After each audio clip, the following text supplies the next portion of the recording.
પાટીદારો સામેના કેસ પરત ખેંચવા અંગે કોંગ્રેસ ધારાસભ્ય ઋત્વિક મકવાણાએ આપ્યું છે નિવેદન।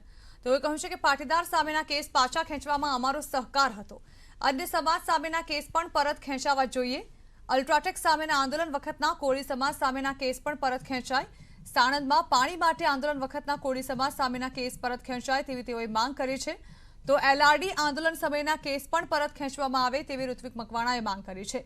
તેઓએ કહ્યું છે કે ચૂંટણીના વર્ષમાં માત્ર એક સમાજને ધ્યાનમાં લઈને નિર્ણય ન લઈ શકાય।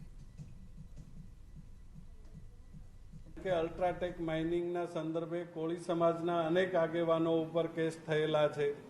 એવી જ રીતે સાણંદ વિસ્તારમાં પાણી માટે કોળી સમાજના ખેડૂતો ઉપર અનેક કેસો થયેલા છે।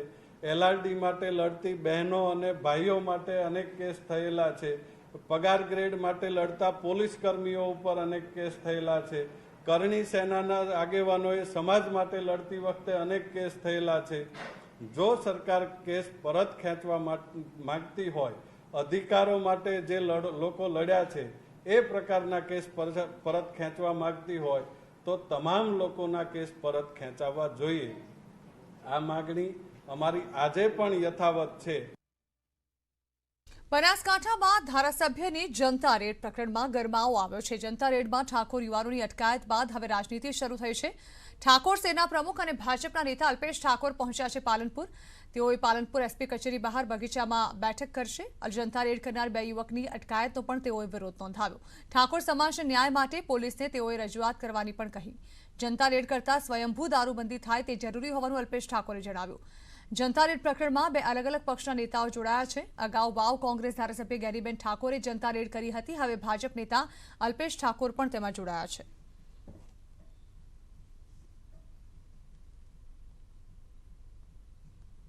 મારા યુવાનો હોય તો એ પકડાય તો બજાર વચ્ચે પકડાઈને ફોડતા આવડે છે મારા યુવાનોને ક્યાંક નાના મોટા ભરમાયા હોય તો એમાં કોઈ રાજકીય ષડયંત્રોનો મને જે કંઈ ભોગ બનાવવાનો પ્રયત્ન કર્યો હોય એને હું ક્યારેય સમર્થન નથી કરતો। પરંતુ એટલું ચોક્કસ છે, કોઈ દારૂ મારા ગુજરાતમાં ઘુસાડવાનો પ્રયત્ન કરતો હોય તો એવા જે કોઈ હોય એવા બુટલેગરોને હું હંમેશા એનો જવાબ આપતો હોઉં છું।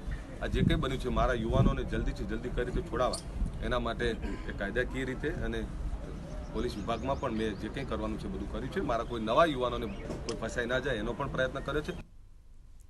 બનાસકાંઠાના દિયોદરમાં કોતરવાડા ગામ ખાતે ધૂળેટીની વહેલી સવારે કોંગ્રેસ ધારાસભ્ય ગેનીબેનની આગેવાનીમાં જનતા રેડ કરીને દારૂ ઝડપી પાડવામાં આવ્યો હતો। જેમાં દિયોદર પોલીસે જનતા રેડમાં સામેલ ઠાકોર સમાજના આગેવાન પ્રધાનજી ઠાકોર અને બાલાજી ઠાકોરની અટકાયત કરી। તેમની સામે લૂંટ અને ધાડનો ગુનો દાખલ કરાતા ઠાકોર સમાજમાં રોષનો માહોલ છવાયો હતો। ત્યારે ઠાકોર સમાજના આગેવાનોએ થરાદના વિશ્રામ ગૃહ ખાતે એકઠા થઈને નાયબ કલેક્ટર કચેરી સુધી રેલી યોજી કલેક્ટરને આવેદનપત્ર પાઠવ્યું હતું। ઠાકોર સમાજના લોકોએ માંગ કરી હતી કે દારૂ પકડાવનારને પોલીસ પકડી રહી છે તો તેમને પરત જેલમાંથી મુક્ત કરવામાં આવે। ત્યારે માંગ પૂરી ન થતા સમાજના યુવાનોએ આંદોલન કરવાની પણ ચીમકી ઉચ્ચારી હતી।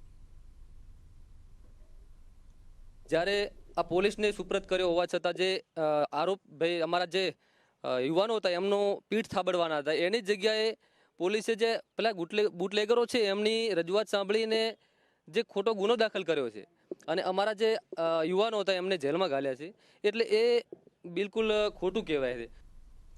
મહેસાણામાં વિપુલ ચૌધરીની સતત ત્રીજા દિવસે સભા। ગોકળગઢ ગામમાં વિપુલ ચૌધરીએ આજે સભા સંબોધી। વિપુલ ચૌધરીની સભામાં ભાજપ નેતા ધીરેન ચૌધરી પણ જોડાયા। વિપુલ ચૌધરી અને ધીરેન ચૌધરી સાથે જોવા મળ્યા।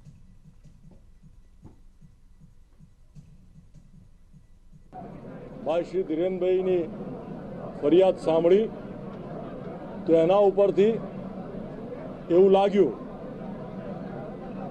કે એક સમય હતો જ્યારે ભારતીય જનતા પાર્ટીમાં આજણો ભારત સરકારનો પણ મંત્રી હતો,